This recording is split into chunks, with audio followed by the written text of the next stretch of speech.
It is June 8th, 2021. My name is Eric Haluzik with All Corners Home Inspections.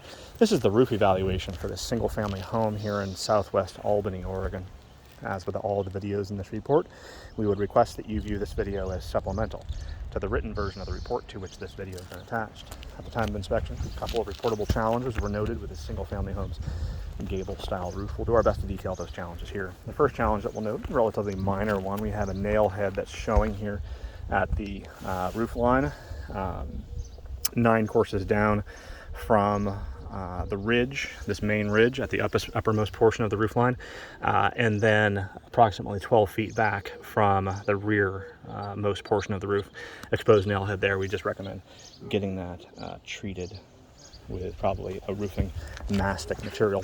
Replacement of shingles in those areas is not recommended because replacement of shingles can actually create more challenges than simply treating that spot.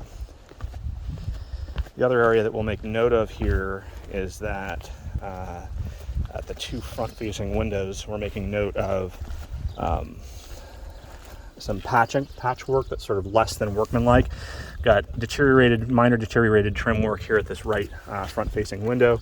Again, with less than workmanlike techniques used to manage possible water penetration. We have open caulk joints here. You can see we have an open caulk joint at that location that was already loose prior to my arrival on the job site, and we have materials, looks like a bathroom caulking material, not generally recommended for this application here.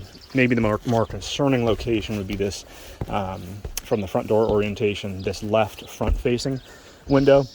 We're seeing a bulging of this headpiece, which is actually an indication that we're getting moisture accumulation in that piece. We'd recommend evaluation of the interior wall, possible destructive discovery to determine if we're getting water penetration. Generally speaking, we don't see repairs like this unless there's been water movement to the interior portion of the wall void. We'll do our best to infrared camera this, as well as run a moisture meter to determine if there's any current moisture, but that's not necessarily an indication as to whether or not there's been sort of long-term damage to the interior wall void. There's also less than workmanlike management of the underside of this length of siding. Here we have several areas of damaged siding. This is a lobe crack there. Have damage to the siding at this location here, or just directly above this front-facing ridge. And then there's another series of sort of choppy cracks above the belly band, and another crack here at this course of shingles, probably 10 shingles away from the right-hand side terminus of that portion of the roof line. Recommend a licensed contractor with recent demonstrated experience managing such challenges get up here and deal with these issues. This has been Eric Haluzik with All Corners Home Inspections.